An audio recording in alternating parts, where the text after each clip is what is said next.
বন্ধুরা কেমন আছো? আশা করি তোমরা সবাই ভালো আছো। আমিও ভালো আছি। এই দেখো রাত 3টের সময় উঠে আমরা সবাই মিলে ধান সিদ্ধ করা হচ্ছে।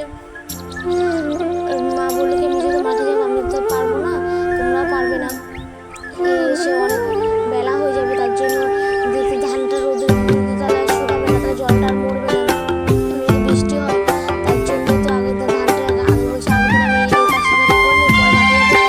দেখো চা বসানো হলো, সবাই মিলে চাটা খেয়ে তারপরে কাজ সারা হলো, পরে কাজটা সেরে টেরে মা বললো ঠিক আছে তাহলে মাঠে যাবো, তাহলে চাটা বসিয়ে দাও, তাহলে যে কাজ বসে মাঠে চলে যায়, সবজি যেহেতু রয়েছে চা দিতে হবে, তার জন্য এই চাটা বসানো হয়ে গেছে। পরে এক এক করে যে এক এক করে কাজ সারা হচ্ছে, বাসি কাজগুলো ছিল একটু সারা হয়নি, এক এক করে কাজগুলো সেরে নিচ্ছি। কাজটা সেরে মা তারপরে এদিকে চলে এসেছিল, পরে তার মা এসে বললো কি যে যাও তাহলে ধানগুলো তাহলে রোদে দিয়ে আসো। আমি বলছি ঠিক আছে ধানগুলো তাহলে রোদে দিয়ে আসি। দেখতেই পাচ্ছ ধান তো বেচারা সেরা হয়ে গেছে। তারপর বললাম কি ঠিক আছে আমি তাহলে মাঠে যাই, আমি পা দিয়ে এসেছি তুমি রান্না করো।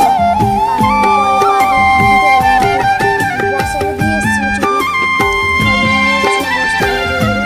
তারপর থেকে পা দিয়ে রান্না করছি, যেহেতু সমান করতে হবে, বস্তা দিয়ে দিতে পারো তো খুব টান টান করে বস্তাগুলো চটগুলো আগে পেরে নিয়ে পরে তো ধানটা দিলাম ভালো করে, যাতে কুচকে থাকে, চট কুচকে থাকে শুকাতে চায় না ধানটা, তার জন্যই প্লেন করে সমান করছে, এই জন্য যে সমান করে দিলে আর কি তোমার ধানটা ভালো থাকবে, শুকাবে করবে, তার জন্য কুচকে থাকলে না ওখানে জমে গেল বস্তা তো শুকাতে চায় না, তার জন্য ভাবলাম কি এরকম করে তাকে শুকাতে থাকবো দিলাম। তারপরে আস্তে আস্তে দেখতেই পাচ্ছি তাকে পা দিয়ে যাচ্ছি। তারপর ভাবলাম কি তাহলে এক কাজ করবো, করে তারপর বাড়ির থেকে রওনা দেবো, যাতে করে যেহেতু বেরিয়ে যাবে, ও বেরিয়ে যাবে, তার জন্য আমি তাড়াতাড়ি করে ধানগুলো পা দিয়ে আমি বলছিলাম আগে ধানটা ভালো করে পা দিয়ে যাই, তখন স্নান করছি ততক্ষণ আমি পাটা দিয়ে দেবো, টান টান করে দেখি পরে আমি আসতে পারবো, 1 মিনিট না ইয়ে করি না পরে আর না আসা হবে না। তার জন্য ভাবছি কি আগে আমি এটা সেরে যাই, যখন স্নান করছি তখন আমার এদিকে হয়ে যাবে। ঠিক আছে পরে যে বাড়ি যাবো দেখতে পাচ্ছি।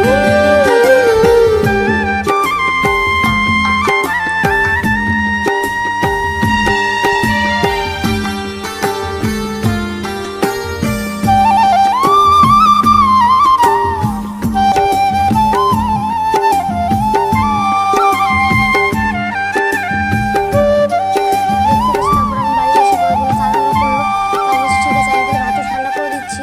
মা ভাতটা বেড়ে দিল, আমি পরে ভাতটা ঠান্ডা করে দিলাম, যেহেতু তাড়াহুড়ো রয়েছে তার জন্য বেশি কিছু মা করতে পারিনি, আর শুধু ডাল করেছে, এই খেয়ে বেরিয়ে যাবে তাড়াতাড়ি করেছিল। পরে যে আমি খাচ্ছিল